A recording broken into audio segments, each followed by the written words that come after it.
அனைவருக்கும் எனது அன்பு கலந்த வணக்கங்கள். நான் உங்கள் ஆஸ்ட்ரோ சின்னதுரை கிளிமிசை கூத்தூர் பெரம்பலூர் மாவட்டம்.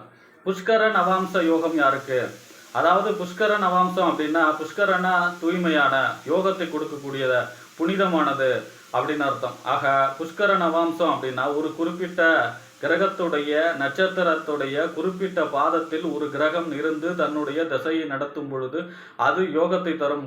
ராசி சக்கரத்தில் அது நீச்சமாவோ அல்லது பகை நீச்சம் வக்கரம் மறைபெற்று எப்படி இருந்தாலும் அது புஷ்கர நவாம்ச யோகத்தில், அதாவது புஷ்கர நவாம்ச பாதத்தில் இருந்து திசை நடத்தும் பொழுது அது ராஜயோக பலன்களை தரும். அது எந்தெந்த கிரகத்துடைய எந்தெந்த நட்சத்திரத்துடைய எந்தெந்த பாதத்தில் அமர்ந்தால் அப்படி இருக்கும், புஷ்கர நவாம்சமாக இருக்கும் என்பதை பற்றி இந்த காணொலியிலே பார்ப்போம். அதாவது பார்த்தீங்கன்னா, ஒருத்தருக்கு வாக்கு தனம் குடும்பஸ்தானம் இல்லையா, 2ஆம் இடம். இந்த 2ஆம் இடத்து அதிபதி குரு தனகாரகன். இது ரெண்டுமே அவுட்டு, ரெண்டுமே பகை நீச்சமா நல்ல பலன்களை தரக்கூடிய நிலையில் இல்லை அப்படி இருந்தால் கூட அந்த கிரகம் புஷ்கர நவாம்சத்தில் இடம்பெற்று திசை நடத்தும் பொழுது அது ராஜயோக பலன்களை தரும். ஒருவருக்கு 7ஆம் இடத்து அதிபதி நீச்சமாயிட்டாரு, களத்திரக்காரகனும் நீச்சமாயிட்டாரு, சுக்கரன் நீச்சமாயிட்டாரு. ஆனாலும் அந்த கிரகம் புஷ்கர நவாம்சத்திலிருந்து திசை நடத்தும் பொழுது அது யோக பலன்கள் ராஜயோக பலன்களை தரும்.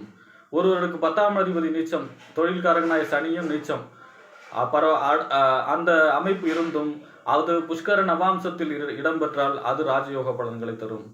ஒருவருக்கு 6ஆம் அதிபதி நீச்சம், செவ்வாய் உத்தியோகக்காரகனாய செவ்வாய் நீச்சம், உத்தியோகம் கிடைக்குமா, கிடைக்காத உத்தியோகம் கிடைக்காத அப்படின்னா அது புஷ்கர நவாம்சத்தில் இடம்பெற்றால் அந்த உத்தியோகம் இருக்கு கிடைக்கும்.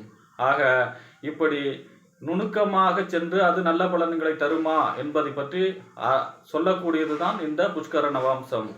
ஆக ஒருவருடைய ஜாதகத்திலே புஷ்கர நவாம்சம் இருக்கிறதா என்பதை பற்றி இந்த காணொலியிலே எந்தெந்த கிரகத்துடைய எந்தெந்த நட்சத்திர பாதத்தில் இருந்தால் புஷ்கர நவாம்சம் என்பதை பற்றி இந்த காணொலியிலே பார்ப்போம். இது போன்ற தொடர்ந்து ஜோதிட தகவல்களை பெறவும் தமிழ் மாத ராசி பலன்களை தெரிந்து கொள்ளவும் நமது சேனல் ஆஸ்ட்ரோ சின்னதுரை சப்ஸ்கிரைப் செய்து கொள்ளுங்கள், லைக் பண்ணுங்க, நண்பர்களுக்கு ஷேர் பண்ணுங்க. அதாவது 9 கிரகம் இருக்கு, 27 நட்சத்திரம் இருக்கு, 108 பாதம் இருக்கு. இப்போ நவாம்சம் எப்படி சொல்கிறோம்? இப்போ அசுபதி நட்சத்திரத்தில் 2வது முதல் பாதத்தில் ஒரு கிரகம் இருந்ததுன்னா நவாம்சத்தில் மேஷத்தில் இருக்கிறதா சொல்கிறோம். அசுபதி நட்சத்திரம் 2வது பாதத்தில் ஒரு கிரகம் இருந்தால் நவாம்சத்தில் ரிஷபத்தில் இருக்கிறதா சொல்கிறோம். அசுபதி நட்சத்திரம் 3வது பாதத்தில் ஒரு கிரகம் இருந்தால் நவாம்சத்தில் மிதுனத்தில் இருக்கும். இப்படி மாறி மாறி வந்துகிட்டு இருக்கும். அந்த அடிப்படையில் இதில் ஒரு 3 கிரகத்துடைய 9 நட்சத்திரங்களுக்கு புஷ்கர நவாம்சத்தில் இடமில்லை.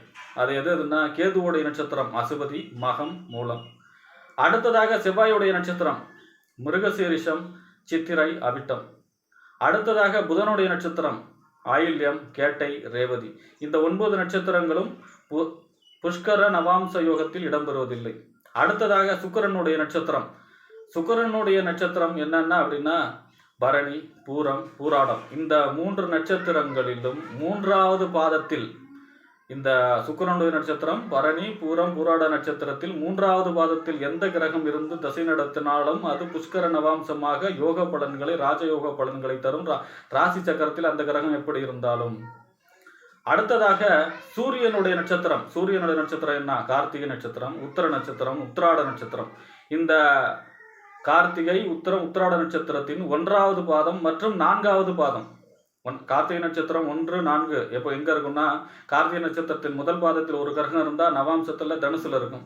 கார்த்திகை நட்சத்திரத்தின் 4வது பாதத்தில் ஒரு கிரகம் இருந்தால் நவாம்ச சக்கரத்தில் மீனத்தில் இருக்கும். அப்படிதான் உத்தரமும் உத்திராடமும். ஆக சூரியனுடைய நட்சத்திரம் 1வது பாதம் 4வது பாதத்தில் எந்த கிரகம் இருந்து திசை நடத்தினாலும் அது புஷ்கர நவாம்சமாக ராஜயோக பலன்களை தரக்கூடிய அமைப்பில் இருக்கும், அந்த கிரகம் எப்படி இருந்தாலும். அடுத்ததாக சந்திரனுடைய நட்சத்திரம் ரோகிணி, அஸ்தம், திருவோணம். இந்த 3 நட்சத்திரங்களின் 2வது பாதத்தில் எந்த கிரகம் இருந்தாலும் அது புஷ்கர நவாம்சத்தில் இருக்கும். அதாவது ராசி சக்கரத்தை விட்டு நவாம்ச சக்கரத்தில் 2வது வீடு, அதாவது ரிஷபத்தில் இருக்கும். ரிஷபத்தில் அந்த கிரகம் இருக்கும். இந்த ரோகிணி, அஸ்தம், திருவோண நட்சத்திரத்தில் ராசி சக்கரத்தில் 2வது பாதத்தில் இருந்தால் நவாம்சத்தில் ரிஷபத்தில் இருக்கும். அது புஷ்கர நவாம்சமாக ராஜயோக பலன்களை தரக்கூடிய அந்த தசாபுத்தி காலங்களில் இந்த ராசி சக்கரத்தில் அந்த கிரகம் எப்படி இருந்தாலும் அது நல்ல பலன்களை தரும். அடுத்ததாக ராகுவுடைய நட்சத்திரம் திருவாதிரை நட்சத்திரம், சுவாதி நட்சத்திரம், சதய நட்சத்திரம். அதாவது திருவாதிரை, சுவாதி, சதை. இந்த 3 நட்சத்திரங்களிலும் 4வது பாதம். இந்த 3 நட்சத்திரத்துடைய 4வது பாதம் நவாம்சத்தில் எங்கே இருக்குன்னா மீன ராசியில் இருக்கும். அப்போ இந்த 3 நட்சத்திரம் திருவாதிரை, சுவாதி, சதயம் இந்த 3 நட்சத்திரங்களின் 4வது பாதத்தில் எந்த கிரகம் இருந்தாலும் அது புஷ்கர நவாம்சத்தில் இருக்கும். அது அந்த தசாபுத்தி காலங்களில் ராஜயோக பலன்களை தரும். அடுத்ததாக குருவுடைய நட்சத்திரம் புனர்பூசம், விசாகம், பூரட்டாதி இந்த 3 நட்சத்திரங்களிலும் 2 மற்றும் 4வது பாதங்கள். இந்த பூரட்டாதி நட்சத்திரம், விசாக நட்சத்திரம், புனர்பூச நட்சத்திரம் இந்த 3 நட்சத்திரங்களின் 2வது பாதம் எங்க இருக்கும்னா நவாம்ச சக்கரத்துல ரிஷபத்துல இருக்கும். 4வது பாதம் எங்க இருக்கும்னா நவாம்ச சக்கரத்துல கடகத்துல இருக்கும். ஆக இது புஷ்கர நவாம்சமாக இந்த குருவுடைய நட்சத்திரம் புனர்பூசம், விசாகம், பூரட்டாதி நட்சத்திரத்தின் இந்த 3 நட்சத்திரத்துடைய 2வது பாதத்திலோ அல்லது 4வது பாதத்திலோ எந்த கிரகம் இருந்து திசை நடத்தினாலும் அது புஷ்கர நவாம்சமாக ராஜயோக பலன்களை அதனுடைய தசாபுத்தியில் தரும். ராசி சக்கரத்தில் அந்த கிரகம் எப்படி இருந்தாலும். அடுத்ததாக சனியுடைய நட்சத்திரம் பூசம், அனுஷம், உத்திரட்டாதி இந்த 3 நட்சத்திரங்களிலும் 2வது பாதம். அதாவது இந்த 3 பூசம், அனுஷம், உத்திரட்டாதி இந்த 3 நட்சத்திரத்தின் 2வது பாதத்தில் ஒரு கிரகம் இருந்தால் நவாம்சத்தில் அது எங்க இருக்கும்னா கன்னியில் இருக்கும். அப்ப கன்னியில புதனுடைய வீட்டில் இருக்கும். ஆக இந்த பூசம், அனுஷம், உத்திரட்டாதி நட்சத்திரத்தின் 2வது பாதத்தில் எந்த ஒரு கிரகம் இருந்து திசை நடத்தினாலும் அது புஷ்கர நவாம்சமாக அந்த ஜாதகருக்கு ராஜயோக பலன்களையே தரும். அது ராசி சக்கரத்தில் எப்படி இருந்தாலும். ஆக இந்த புஷ்கர நவாம்சத்தில் இடம்பெற்ற கிரகங்கள் இப்படி உங்களுக்கு 2ஆம் இடத்து அதிபதியோ 4ஆம் இடத்து அதிபதியோ நீச்சமா இருந்தா கூட அது புஷ்கர நவாம்சத்துல இருக்கான்னு பாருங்க. அது நல்ல பலன்களே தரக்கூடிய அமைப்புல இருக்கும். அதுலயும் குறிப்பா வர்க்கோத்தம புஷ்கர நவாம்சம் இருக்கு. அப்படின்னா என்ன அர்த்தம்னா ராசி சக்கரத்திலையும் நவாம்ச சக்கரத்திலையும் ஒரே வீட்டில் இருக்கிறது தான் வர்க்கோத்தமம்.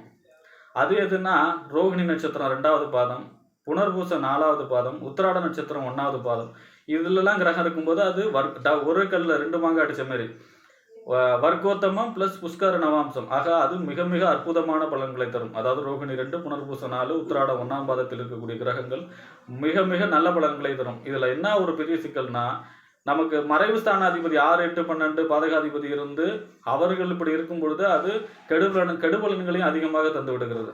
ஆக ஒருவருக்கு இயற்கையிலேயே ராசி சக்கரத்துல பலகீனப்பட்டு இருந்தாலும் புஷ்கர நவாம்சத்தில் இருந்து அந்த கிரகம் இருந்தால் அது அந்த ஜாதகருக்கு அந்த ஆதிபத்திய பலன்களை விசேஷமாக மிகச் சிறப்பான பலன்களை ராஜயோக பலன்களாக தரும் என்று கூறி விடைபெறுகிறேன். நன்றி, வணக்கம்.